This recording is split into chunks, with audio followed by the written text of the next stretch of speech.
Bien, donc on va continuer le cours sur le rang des applications linéaires et nous allons nous intéresser à une proposition, la proposition numéro 14, qui nous parle du rang de la composée.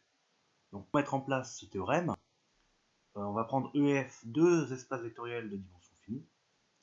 On va prendre F linéaire de grand E dans grand F et G linéaire de grand F dans grand G. Et on va voir trois choses sur le rang de G rond F, parce qu'ici on s'est mis en situation pour parler de G rond F.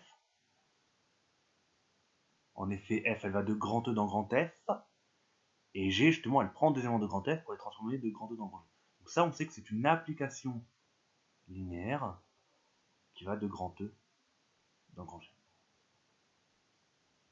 Et donc le but, c'est de s'intéresser au rang de cette application-là. Et donc le théorème va nous dire, cette proposition va nous dire trois choses. D'une part, le rang de G rond F, il est plus petit que le minimum entre le rang de F et le rang de G. Autrement dit, il va falloir démontrer que le rang de G rond F est à la fois plus petit que le rang de F et le rang de G. Ainsi sera plus petit, il sera faire ou égal au minimum des deux. Il nous dit aussi que si G est un isomorphisme de F dans G, alors le rang de G rond F égale le rang de F. Autrement dit, quand je compose par un G qui est un isomorphisme, ça ne change pas le rang. Et le troisième point qui sera quasiment la même chose, mais si cette fois-ci c'est F qui a un isomorphisme, alors le rang de G rond F, c'est le rang de G. Autrement dit, quand je compose par un isomorphisme ici F à droite de G, je ne change pas le rang. Et ici, dans le point précédent, je composais par un isomorphisme à gauche, et ça ne changeait pas le rang. Donc il faut que je démontre tout ça. Allons-y, démonstration. Donc pour démontrer la première, je vais BD d'une fonction auxiliaire que je vais appeler H, et qui va aller de l'image de F dans grand G, qui a un élément, on va l'appeler Y, dans l'image de F, associe un G de Y.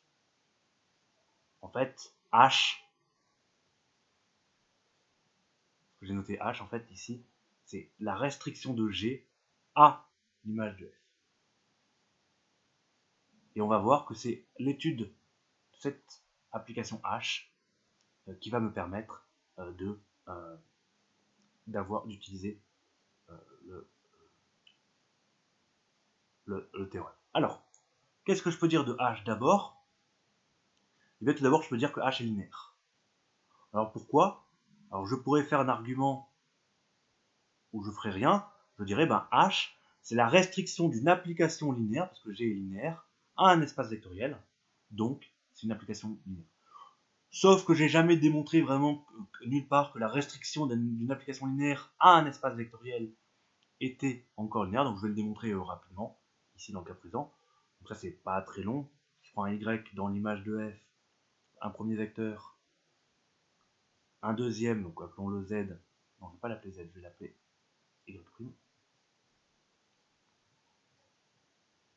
Dans l'image de F,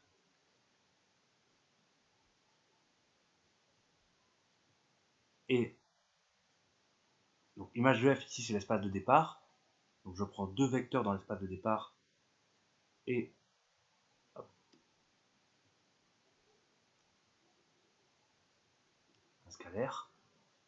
Alors comment je vais calculer, donc je vais démontrer que G est linéaire, donc je vais calculer H, pardon, je vais calculer que H est linéaire, donc je vais calculer lambda Y, H de lambda Y plus Y'. Comment je calcule H de quelque chose? Et bien H de quelque chose, c'est G de lambda Y plus Y'.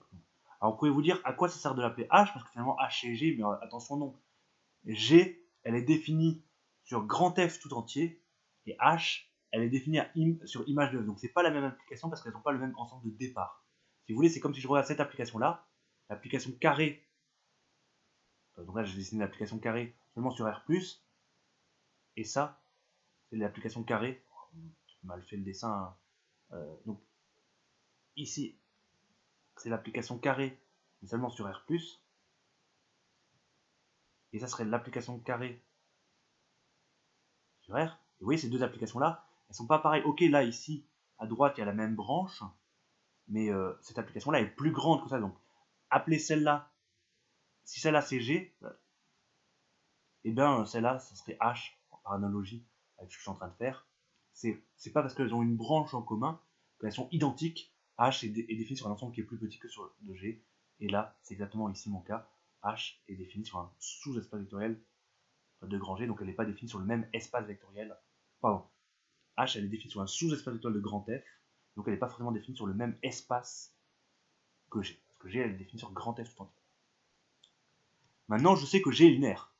Parce que je cherche à vérifier que H est linéaire, mais G, je sais qu'elle est linéaire, ça fait partie de mes hypothèses. Ça, je peux dire que c'est lambda G de Y plus G de Y prime. Hop, Y prime. Et ça, du coup, je peux dire que c'est lambda H de Y plus H de Y prime. Et donc ça prouve bien que H est linéaire. Donc H est linéaire. Les linéaires de l'image de F dans G. Maintenant, qu'est-ce que vous pouvez dire? Donc là, j'ai... qu'est-ce que vous pouvez dire de l'image de H? Moi, je prétends que l'image de H, c'est l'image de G rond F. Et c'est ce qui m'intéresse, parce qu'ici, je m'intéresse au rang de G rond F. Et donc ici, je veux le rang. Donc du coup, je veux le rang de G rond F, donc je veux la dimension de son image. Et ici, je vais avoir un lien entre l'image de G rond F et l'image de H. Alors pour le vérifier rapidement, je vais dire ce que ça veut dire appartenir au rang de G rond F. Donc ici, si je prends un Z dans G, c'est-à-dire quoi que Z, il appartient à l'image de G rond F. Ici, je suis en train d'essayer de démontrer ce point-là. Eh bien, ça veut dire que Z s'écrit comme G de F de X. Mais c'est qui ce X? C'est un X qui existe, appartenant à E. Et vous voyez, si ce X qui est là, si je pose Y égale F de X, et bien Z, il est égal à G de Y. Mais ça, ce G de Y, je peux l'écrire comme un H de Y.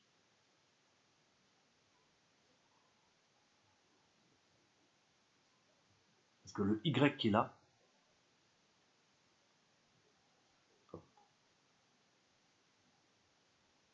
le Y qui est là, une fois que j'ai écrit Y comme F de X, il appartient à l'image de F. Donc Y, il appartient à l'image de F.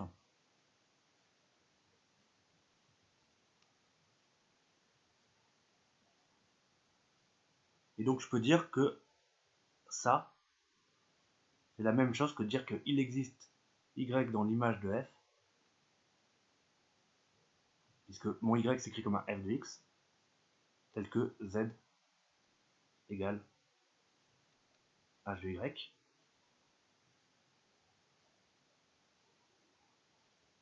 Et ça veut dire que mon Z, il admet un antécédent par H, qui appartient à l'image de F.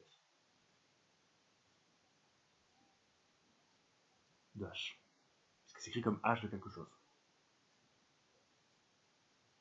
Donc j'ai bien l'égalité entre l'image de G rond F et l'image de H.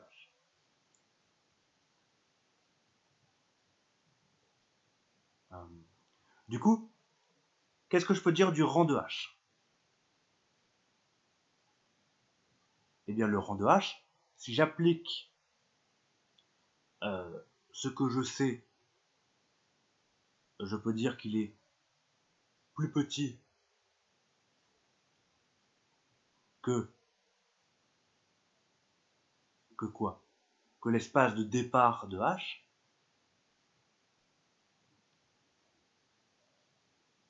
Donc il est plus petit que la dimension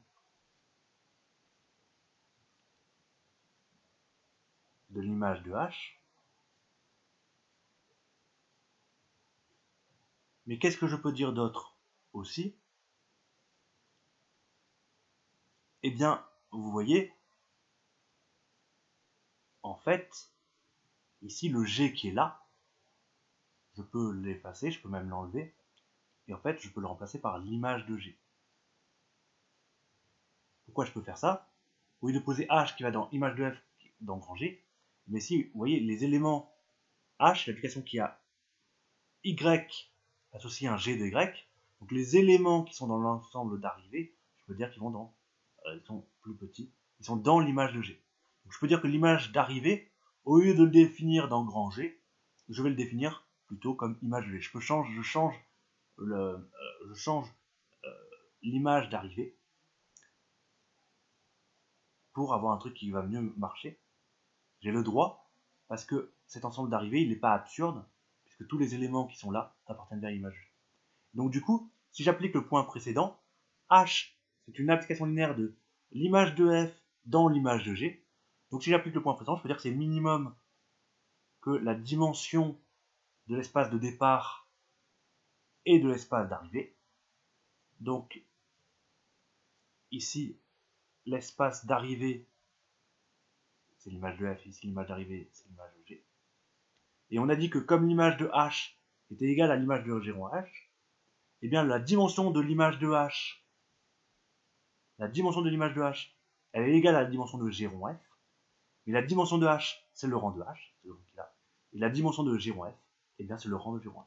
J'ai donc démontré que le rang de G rond F était bien plus petit que le minimum entre la dimension de l'image de H, mais la dimension de l'image de H, c'est le rang de H, le rang de F, pardon, c'est le rang de F.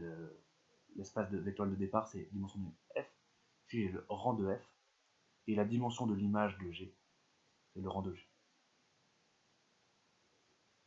Et donc, ça marche. Donc là, c'était pour le premier point.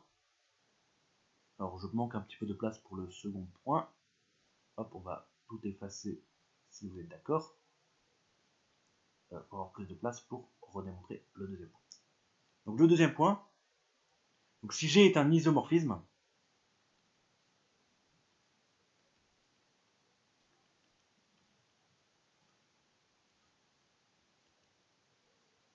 eh bien, si je m'intéresse au rang de G rond F,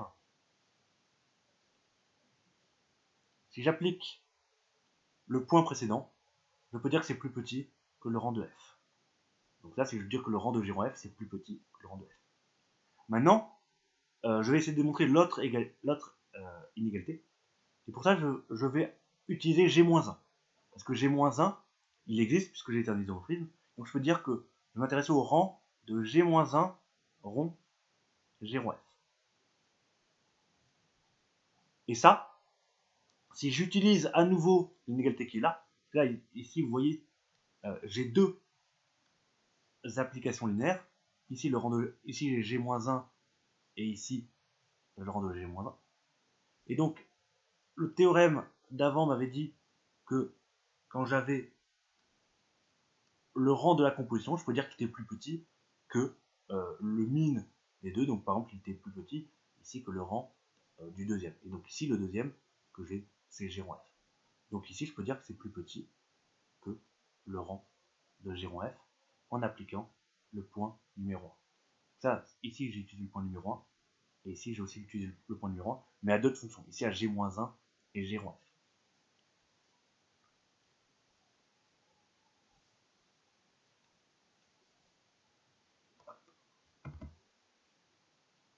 Et donc, quand je recopie ce que j'ai là, je peux calculer G-1 rond G rond F, et ça, c'est le rang de F.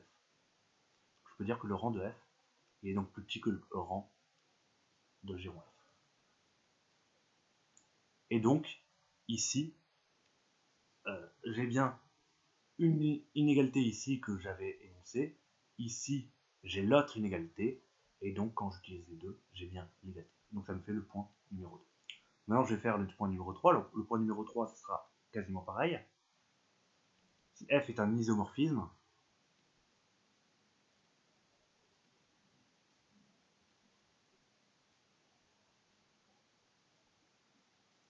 eh bien, si je m'intéresse au rang de G rond F. Donc, à nouveau, si j'utilise ce qui précède, je peux dire que c'est plus petit que le rang de G. Donc ça, c'est encore une fois, c'est utiliser le point numéro 1. Et maintenant, je vais faire comme tout à l'heure, je vais invoquer astucieusement un F-1.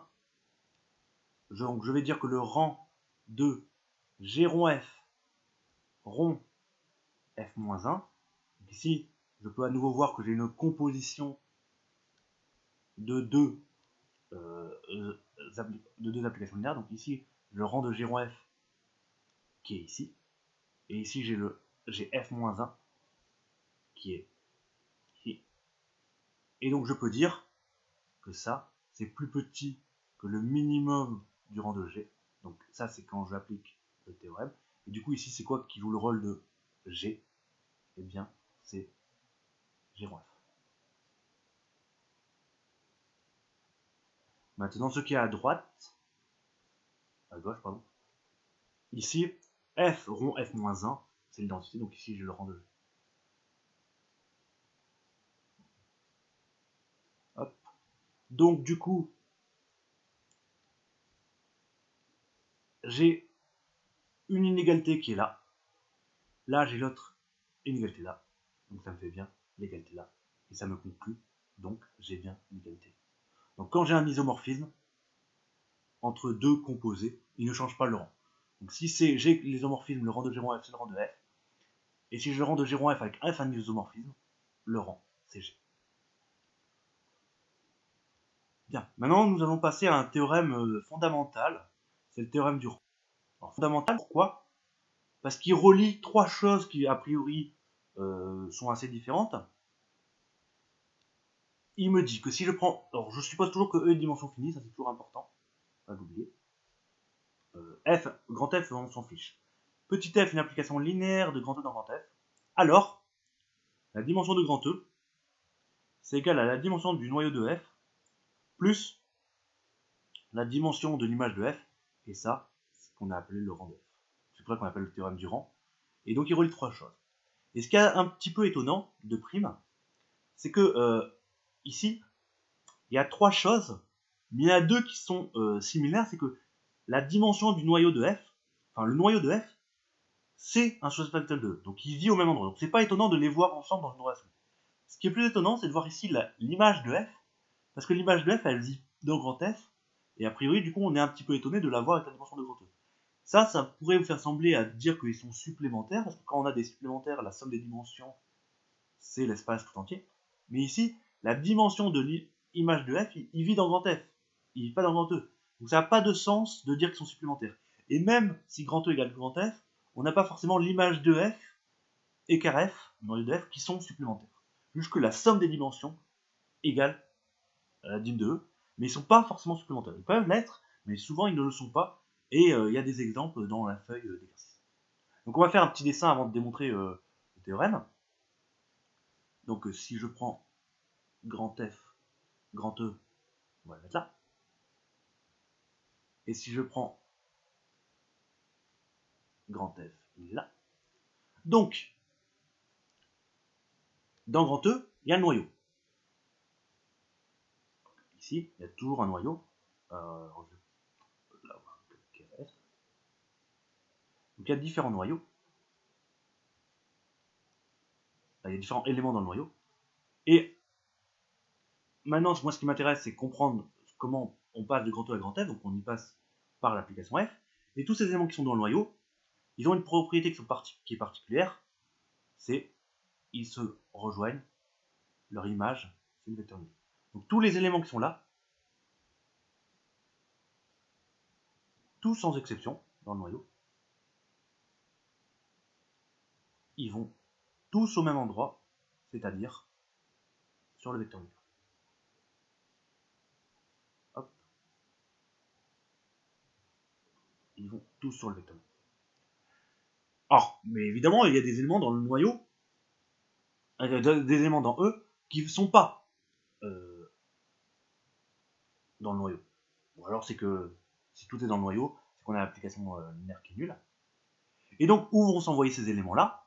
Et ben, si je suis dans grand E et que je les envoie par F, eh bien je prends un élément qui est là, il va arriver quelque part, par là, voilà.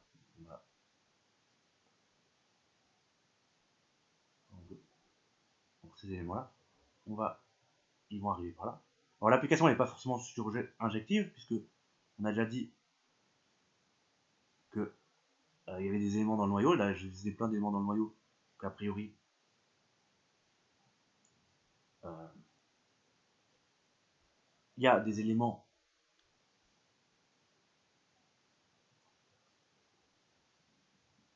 qui sont atteints deux fois, parce que l'application n'est pas injective. Là, c'est le vecteur de F. Donc elle n'est pas, pas injective. Mais vous voyez où arrivent les éléments de E qui sont maintenus, et ben ils arrivent dans l'image. Donc l'image, c'est l'ensemble des points jaunes, ici, qui sont atteints par la fonction F. Alors c'est pas forcément tous les éléments de grand F, il y a des éléments de grand F qui ne sont pas atteints, il y en a un certain nombre, enfin un certain nombre, il y en a un nombre infini, il y en aura un nombre infini. Mais en tout cas, l'image, donc ici ce que j'ai dessiné en rouge, c'est l'image de F. C'est tous ceux qui sont atteints par un antécédent. Alors là, il y a des éléments que j'ai pas mis leur flèche. Évidemment, grand F, elle est définie partout.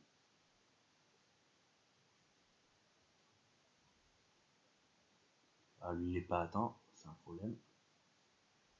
Voilà. Et donc, ce que me dit le théorème, c'est que la dimension du noyau, c'est-à-dire le nombre de degrés que j'ai dans la liberté, donc en gros la taille de cet espace vectoriel, plus la taille de l'image, eh bien, c'est la dimension de grand E, l'espace de départ. La dimension. Et voilà. Et donc c'est ça qu'il faut qu'on arrive à démontrer. On remarque ici que la dimension de grand F n'intervient pas. Grand F peut être de dimension infinie. Pourquoi? Parce que dans grand F, il y a des éléments, tous ces points jaunes là, ils n'interviennent pas. Vous voyez, ils sont dans grand F, mais ils ne sont pas reliés à ma fonction.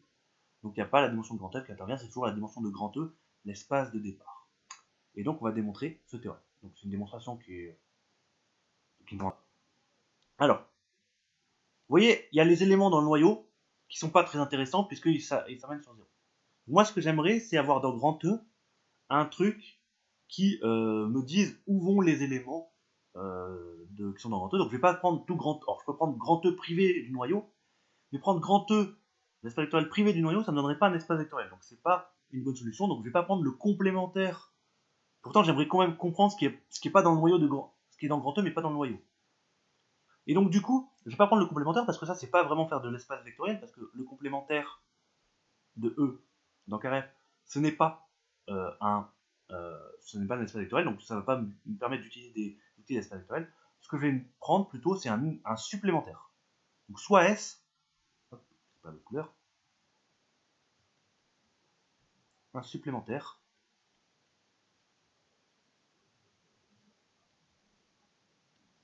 du noyau. Non. Alors est-ce que ça existe? Parce que si je dis soit, c'est qu'il faudrait qu'au moins ça existe. Et ben oui, ça existe. C'est le cours sur les espaces vectoriels qui vous le dit. Alors si on peut dessiner ce supplémentaire là sur mon dessin, ça va être un petit peu difficile parce que j'ai quand même foutu un beau bordel. Donc un supplémentaire, ça a un seul élément commun avec le noyau, c'est le vecteur nul. Donc ici je vais prendre un vecteur en commun, on va dire que c'est ça, S. Vous voyez, il n'y a pas tous les éléments de grand E ne sont pas soit dans le grand S, soit dans le noyau, il y en a qui sont mis de côté aussi. Et c'est celui-là que je vais utiliser. Alors pourquoi c'est une bonne idée de faire ça? Parce que je sais un truc quand j'ai un supplémentaire, c'est que la dimension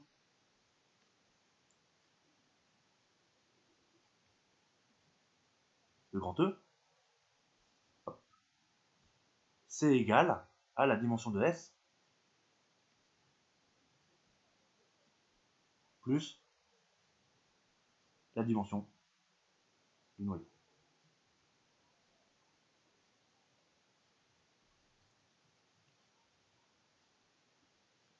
Et donc, qu'est-ce qui me manque pour démontrer mon théorème? Regardez bien les formules que j'ai. Ça, c'est une formule que j'ai, et ça, c'est la formule que j'aimerais. Et bien, si je sais que la dimension de S, c'est la même que la dimension de l'image, et ben je pourrais remplacer la dimension de S par la dimension de l'image. Donc ce qui me reste à faire, c'est de démontrer que la dimension de que S et l'image de F ont la même dimension. Comment je peux faire pour démontrer ça? Eh bien, il faut que je démontre que S et l'image de F sont isomorphes. Pourquoi? Parce que si j'arrive à démontrer qu'ils sont isomorphes, eh bien, je saurai qu'ils ont la même dimension. Ça, c'est une des propriétés qu'on a vues dans le cours. Donc il faut que j'arrive à construire une application qui va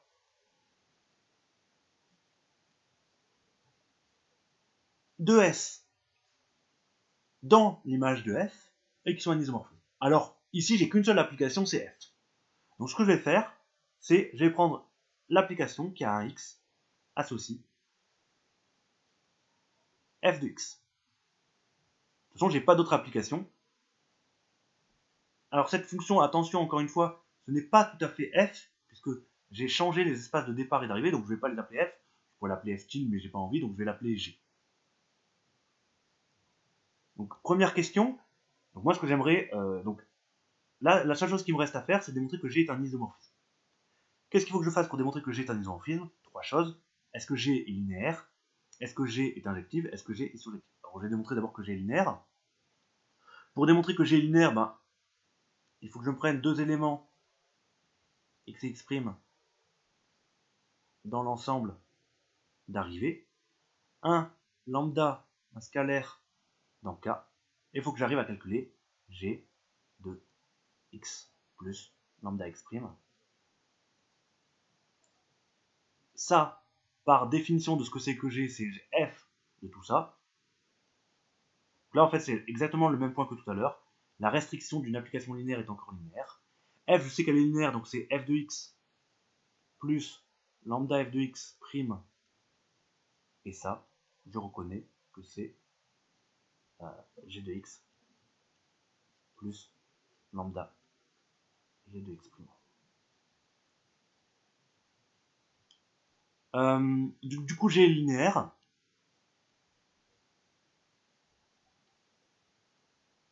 Une application linéaire. Alors son ensemble de départ c'est S et son ensemble d'arrivée c'est l'image de F. Alors, hop.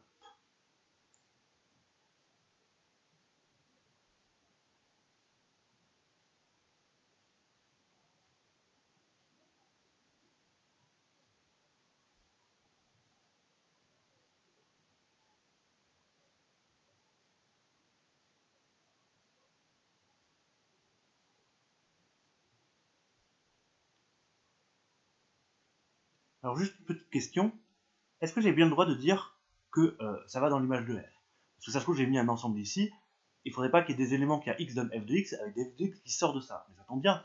Tous les éléments qui sont de la forme f de x sont dans l'image. Donc cette définition-là, elle est bien licite. Les valeurs que prenne G, elles sont bien dans l'image de F. Donc G est bien linéaire. Donc maintenant, je veux démontrer que G est injective. Donc pour démontrer ça, bah, évidemment, je vais étudier son noyau. Parce que pour étudier si une application linéaire est injective, on sait qu'on peut étudier ce qu'il y a dans le noyau. Donc je prends x qui est dans le noyau de G.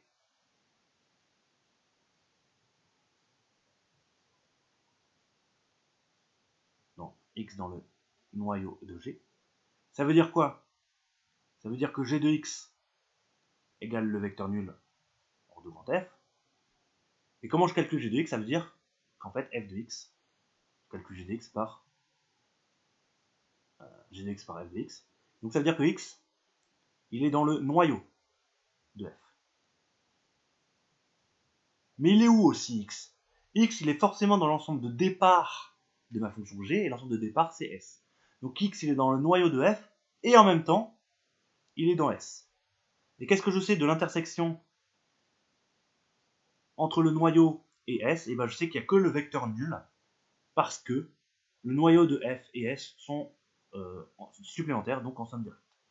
Et donc x, forcément, il vaut 0. J'ai donc démontré que le noyau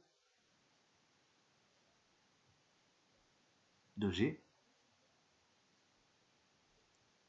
alors le noyau de E, était inclus dans l'ensemble où il n'y a que 0. Alors G, elle est linéaire, Donc l'inclusion réciproque, elle est toujours vraie, ça c'est toujours vrai. Et donc il y a égalité, donc ça veut dire que G est injective.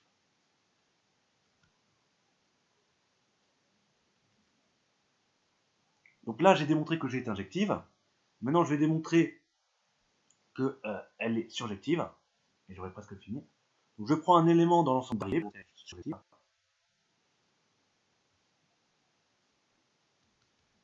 Y dans l'image de f. Il faut que j'arrive à trouver un antécédent de y pour la fonction g. Donc pour l'instant, je vais dire ce que ça veut dire que y est dans l'image de f. Ça veut dire qu'il existe x appartenant à l'ensemble de départ. Donc ici, l'ensemble de départ, donc y est dans l'image de f, donc ça veut dire qu'il existe un x dans E, tel que y égale f de x. Alors là, on pourrait penser que j'ai gagné, parce que si y égale f de x, on pourrait dire donc y égale g de x. Non, parce que ici, mon x, il est dans E, et pas forcément dans S. S, c'est un sous-ensemble de grand E, donc peut-être si x, il est dans E, dans grand S, d'accord, j'ai gagné, mais sinon, je sais pas. Donc il faut que j'arrive à marger pour que ce soit le cas.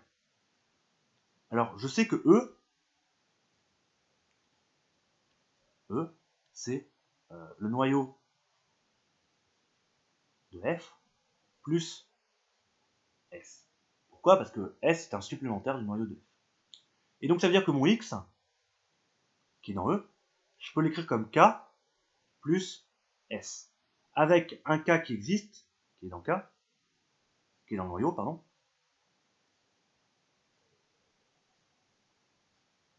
et S qui est dans le supplémentaire.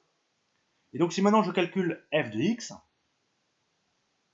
eh bien f de x, c'est f de tout ça, mais f est linéaire. Donc là j'ai f de k plus f de s, et f de k, eh bien ça vaut 0, parce que k est dans le noyau. Donc finalement f de x, qui en fait est égal à y,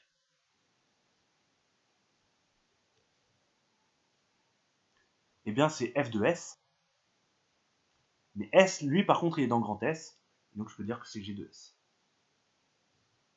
Et donc j'ai bien trouvé un antécédent de y par la fonction g, et donc ça veut dire que g, elle est surjective. N'importe quel élément de l'ensemble d'arrivée admet un antécédent y égale g de s avec un s qui est dans grand S. Donc g est surjective. Donc du coup, j'ai dit que g était quoi? J'ai dit qu'elle était surjective,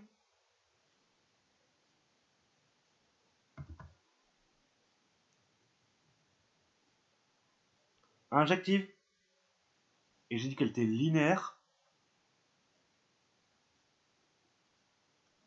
Et donc ça me prouve que G est un isomorphisme.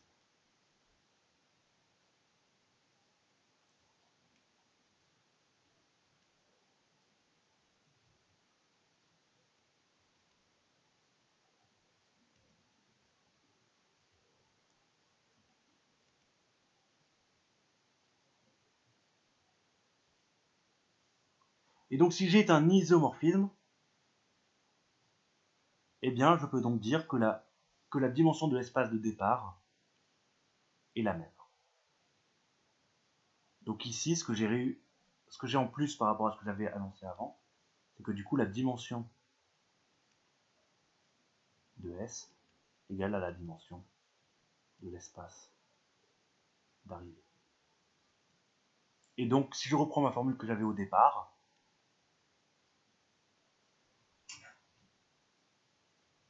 eh bien je peux remplacer la dimension de S par la dimension de l'image, plus, donc je recopie la dimension du noyau. Et donc, ici, j'avais la dimension de E.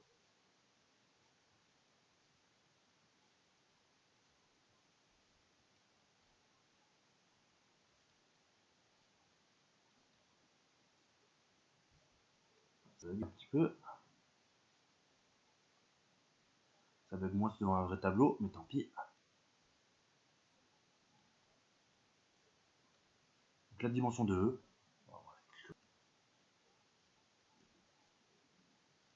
donc la dimension de E égale la dimension de l'image de F plus la dimension du noyau.